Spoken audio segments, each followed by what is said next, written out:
The son of an entrepreneur hardware store owner in Indiana, Pennsylvania, James Maitland Stewart was heavily influenced by the military service of his ancestors. His two grandfathers served in the Union Army. Stewart's father left his studies at Princeton to serve in the Spanish-American War, making it to Puerto Rico before the war ended, and then later rejoined the United States Army in World War I and served in France. To say that the warrior tradition of serving your country was a strong influence is an understatement. Jimmy had a keen interest in aviation that began when Charles Lindbergh made his first transatlantic solo flight. As a boy, he built model airplanes, a hobby he continued into adulthood. His dream was to attend the Naval Academy so that he could pursue his desire of becoming a naval aviator. His father, a strong influence, felt that aviation was dangerous and instead guided him to his alma mater of Princeton. Jimmy Stewart entered Princeton in the class of 1932. He studied architecture. He excelled in the design of airports and was given a scholarship to attend graduate school for his efforts. While at Princeton, he also engaged in theatrics, becoming a member of the Triangle Club, a theater troupe of students that toured and would play on Broadway. After graduating, employment as an architect was nearly impossible. Stewart fell back on his theatrical experience and began acting on Broadway. It was there that he met fellow actor Henry Fonda. Before long, the slow economy, as well as the advent of air conditioning in movie theaters, began to take its toll on Broadway, and patrons were now entertained by the moving pictures of Hollywood. In 1935, Stewart, along with his friend Henry Fonda, ventured out to California to try their hand at Hollywood. Stewart signed a contract with Metro-Goldwyn-Mayer. He acted and starred in a variety of movies and was emerging as one of America's leading men. The success he enjoyed allowed him to also take flying lessons and purchase his first airplane, a Stinson 105, that he would use to fly home to Indiana, Pennsylvania on long weekends. In 1940, Stewart starred in the movie The Philadelphia Story with Katharine Hepburn. This role earned Stewart his first and only Oscar for Best Actor, which was awarded to him in February of 1941. Meanwhile, our nation, aware that it was soon to be drawn into a global war, initiated the Selective Service Act to draft young men into the military in 1940. Stewart received his draft notice in October of 1940, and against the advice of his agent and Hollywood producers, he decided he was going to enlist in the United States Army. Weighing only 138 pounds on a tall 6'3" body, he failed his physical for being underweight. Most men would have taken this as a sigh of relief, but this did not deter a determined Jimmy Stewart, whose life was steeped in the warrior tradition of answering his nation's call. He came home from this experience and initiated a weight gain program of exercise and nutrition, mostly cheeseburgers and milkshakes, and by March of 1941, 1 month after earning the most prestigious award that Hollywood could give, he enlisted in the United States Army Air Force and reported to basic training in Moffett Field in California. Jimmy Stewart began his service to the United States as an Army private. His salary went from being $12,000 a week to $21 a month. Interestingly enough, Stewart, still under contract with his Hollywood agent, would dutifully provide a 10% portion of his salary, a mere $2.10 a month, to his agent. When the Japanese attacked Pearl Harbor, Corporal Stewart was on guard duty at Moffett Field. During the time prior to the attack, Stewart, who was 32 at the time, and 5 years past the cutoff age of 27 that the Army used to select pilots, took flying lessons. Ironically, he had amassed several hundred hours of commercial-rated pilot time, a rare commodity in that time, making him more experienced than many of the instructor pilots in the Army. Our nation was now at war, and while the details are somewhat mysterious, common sense must have prevailed, and in January of 1942, Stewart was commissioned a second lieutenant in the United States Army Air Force. He was one step closer to serving his nation in time of war, like his ancestors before him. Initially, Stewart was relegated to making training films for the Army and appearing in recruitment and bond drives. His first stint at regular duty came as an instructor pilot at Kirtland Army Airfield in New Mexico, training bombardiers. Instructor pilot duty remained as his primary responsibility throughout 1942. In early 1943, he was transferred to Goen Field in Idaho as a captain to become an instructor pilot in B-17s. Stewart grew tired of this duty as he wanted to be sent to the battlefront.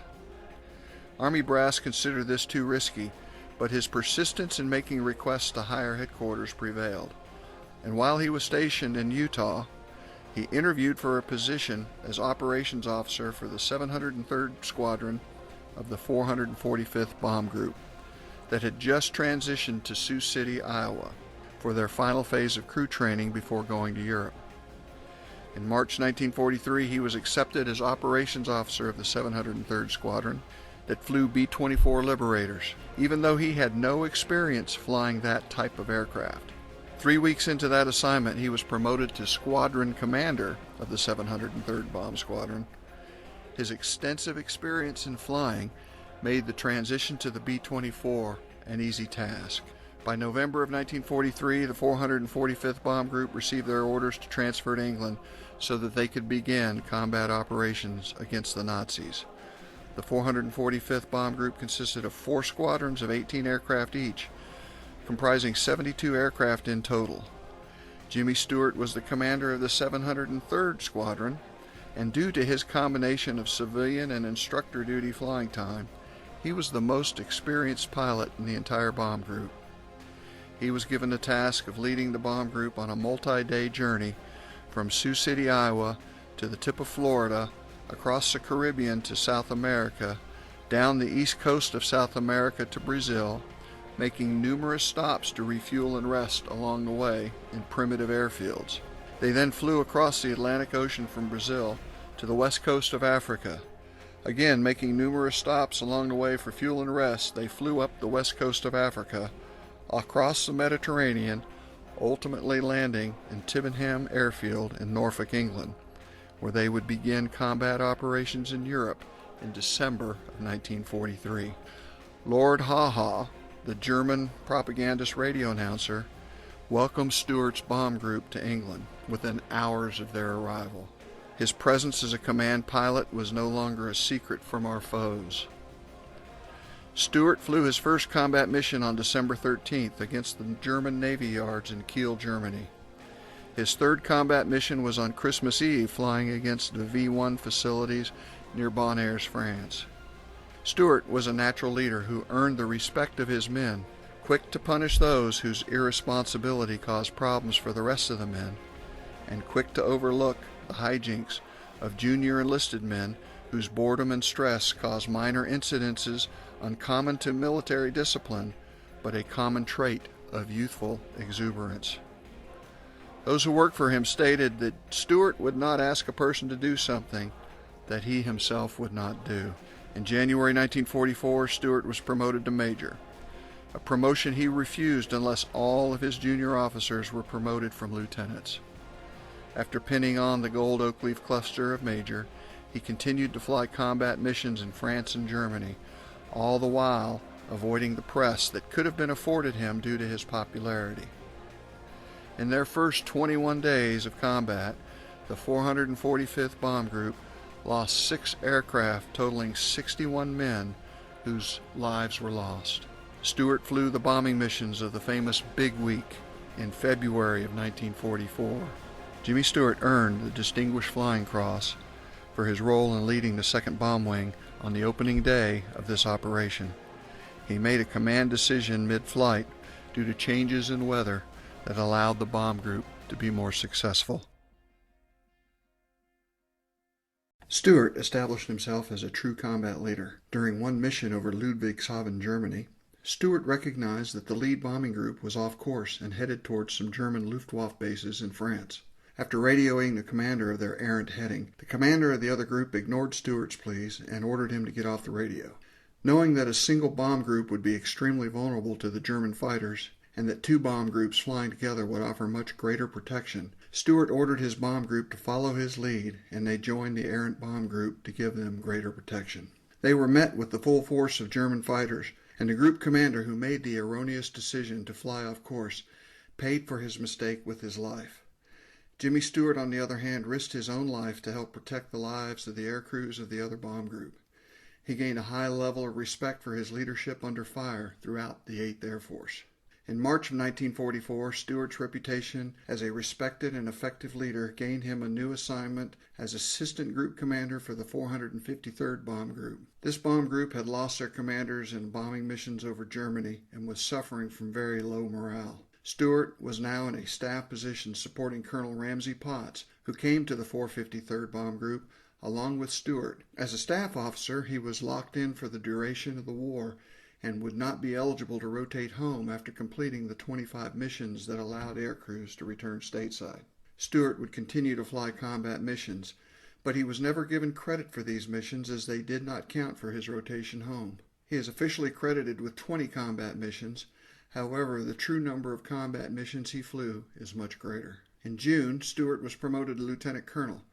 While he was with the 453rd, he began to suffer from the moral injury of war. On one mission over Kassel, Germany, to bomb the Nazi panzer factories, his former bomb group, the 445th, suffered the worst loss to a bomber group during the entire war. Of the 34 planes that launched for that mission, only 4 returned home to Tibbenham, England. In total, 29 planes were shot down over Germany and Belgium, while 1 crashed in England upon its return. 112 men lost their lives, and 121 were taken prisoner. This was a devastating blow to Lieutenant Colonel Stewart, as he knew virtually every one of the air crew that lost their lives in this tragic loss. Stewart would become flak happy, as they called it. We now know this as a form of post-traumatic stress. Promoted to colonel in the spring of 1945, Stewart was one of only a handful of men to rise from the rank of private to colonel in the Second World War. During his time as a staff officer with the 453rd and later as a wing commander for the 2nd Air Wing, the stress of war weighed heavily on him. While in this staff role, he would often lead mission briefings and debriefings. Walter Matthau, who would later earn fame in Hollywood, was a radio operator with the 453rd Bomb Group, and he enjoyed watching Jimmy Stewart conduct these briefings. Had the war waged further past May of 1945, Stewart was on the verge of being promoted to command his own bomb group, a further testament to his effectiveness as a military leader. The war took a terrible toll on Jimmy Stewart. One can compare the before and after photographs that span only 4 years and see the aging that war-induced stress had on his appearance. Upon war's end, he would earn 2 Distinguished Flying Crosses, 4 Air Medals, 7 campaign stars, as well as the French Croix de Guerre. With the war over, Jimmy Stewart never stopped serving his nation.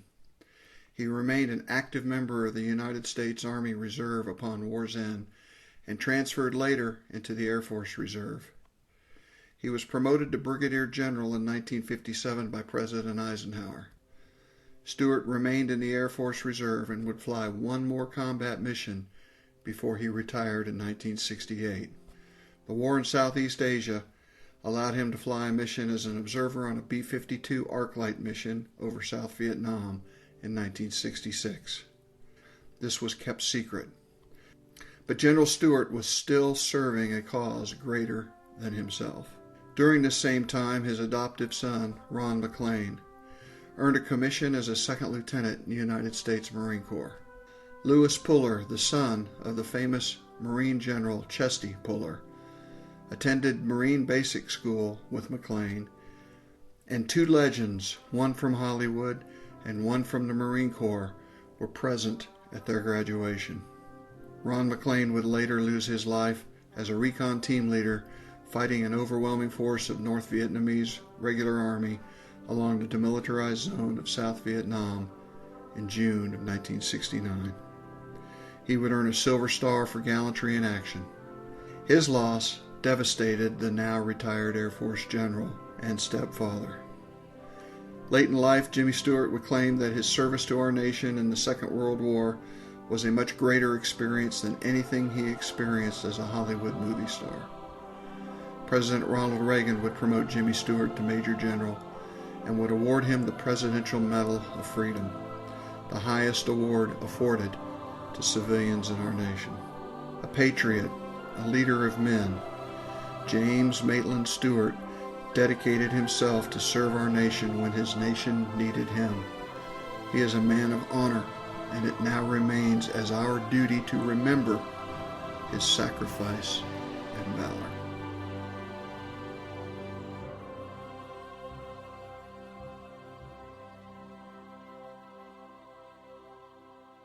Hello, I'm Colin Kimball with the North Texas Fallen Warrior Portrait Project. Thank you for watching this edition of our Duty to Remember as we tell the stories of our local and national heroes. If you've enjoyed this presentation, please subscribe and share with your friends as we continue to produce new content. Thank you for watching.